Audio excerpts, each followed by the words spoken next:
Hey guys, welcome to Wrestling Daze and welcome to Wrestling Daze Clips. This is an exclusive for this channel, and I want to give you my kind of thoughts in the hours after Extreme Rules. If you want to see my live reaction, that is actually on this channel, but I'll still put a link at the end of this video to it. I think it's about 7 minutes long, and it's literally my live reaction as it was happening. And you can see how the live stream, I think there was like 2,500 people. You can see their live reactions in the chat as well.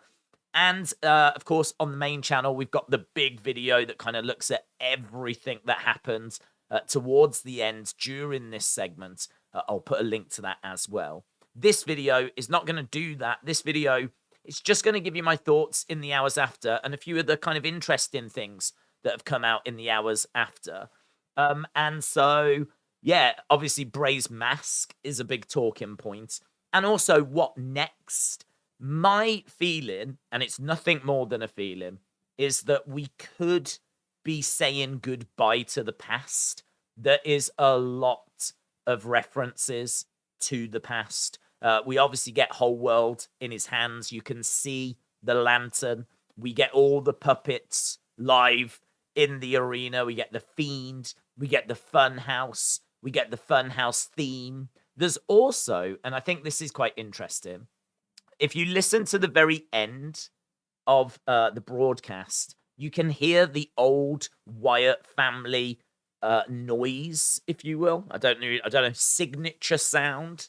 I've actually got it queued up, so we can play it. If we go back up, it's only 13 seconds long. Obviously, if we go here,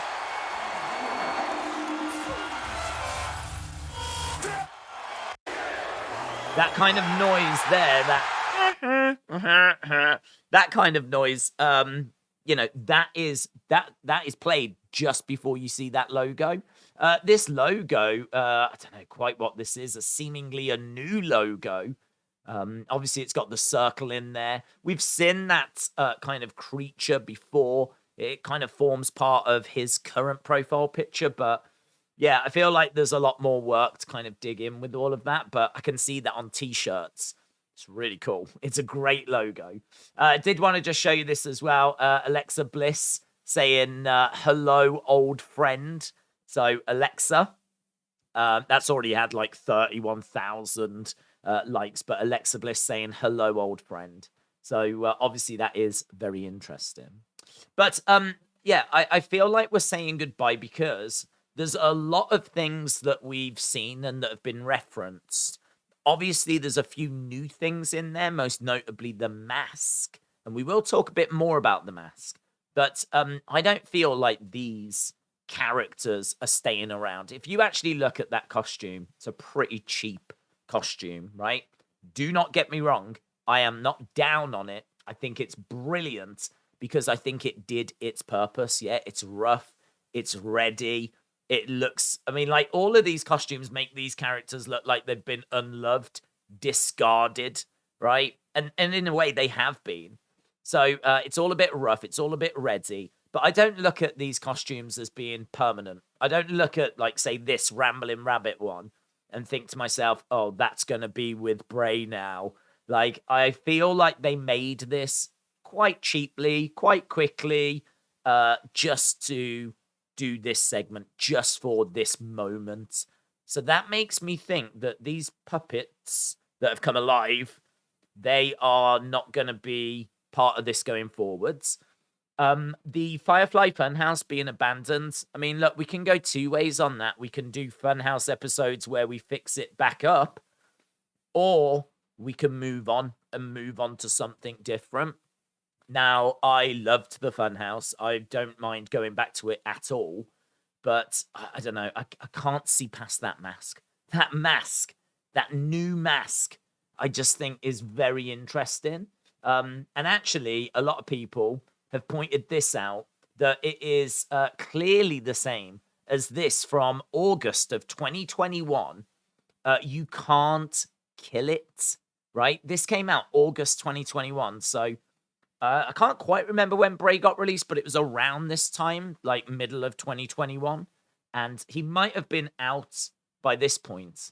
But look at this mask. You can't see all of it, but you can see this bit. How interesting that this appears to be something that was on his radar all the way back in August of 2021. So I think that's really interesting. People have also pointed out that it's clearly based on this mask, right? Now, this mask is quite interesting. This is from the film The Black Phone. Black Phone got released, I believe, around September time of 2021. I believe this mask is made by Tom Savini, who also, played a big part with like the Fiend mask. And this is about a masked serial child abductor, nicknamed the Grabber, who prowls the streets of Denver. Right now, it goes down a whole kind of breakdown of the film, but that's basically, I think, all you need to know. It's a coming of age supernatural horror film. Now, to be honest, I don't know if we need to go that deep. I don't know if we need to look at this and think, oh, is that his new character? Bray's portraying a child abductor now. I don't think so, right? I don't think so. I think that just the inspiration for this new mask has come from this film. I don't think we need to go much deeper than that. In many ways, it's just like how the Joker inspired the Fiend. I'm sure you could probably make some comparisons, but I don't know that we can say the Fiend character was like the Joker. I'm sure there are some similarities. I'd have to dig into that more, but yeah, I don't think that we need to go too far into this film. But I think at this stage, you just need to know it seems like this is where the inspiration has come from.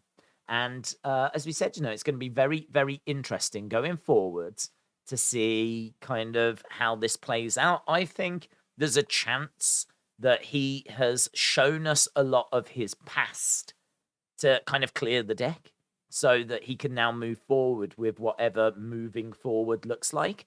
And, the biggest clue we've got is the mask that he was wearing. So, again, this is just my initial thoughts. Yeah, this is just kind of where my head's at the moment. And I just wanted to put this out there. Obviously, we'll do a live stream. There should be more information that comes out. And we'll do a live stream that kind of wraps everything up, gathers everything up. And we'll try and look at as much as we can. But, yeah, that mask. That's all I'm thinking about at the moment. Like the Funhouse characters being alive were cool, but as I said, those costumes, they're just clearly not built to be long term. So that's not going to be anything long term. He didn't come out as the Fiend. He came out as this new character, and that's where my focus is. So let me know your thoughts though down in the comments below. See what you lot have got to say about it. And as we said, a couple of links going up on screen to the live reaction and, of course, to that bigger video that kind of looks at all of the different images that we got from Extreme Rules, and certainly this segment in particular. And as I said, later on, there will be a live stream on the Wrestling Daze channel, and that will focus on Bray, White Rabbit, and where we go from here. So awesome. Thanks a lot for watching. I'll see you next time. Bye for now.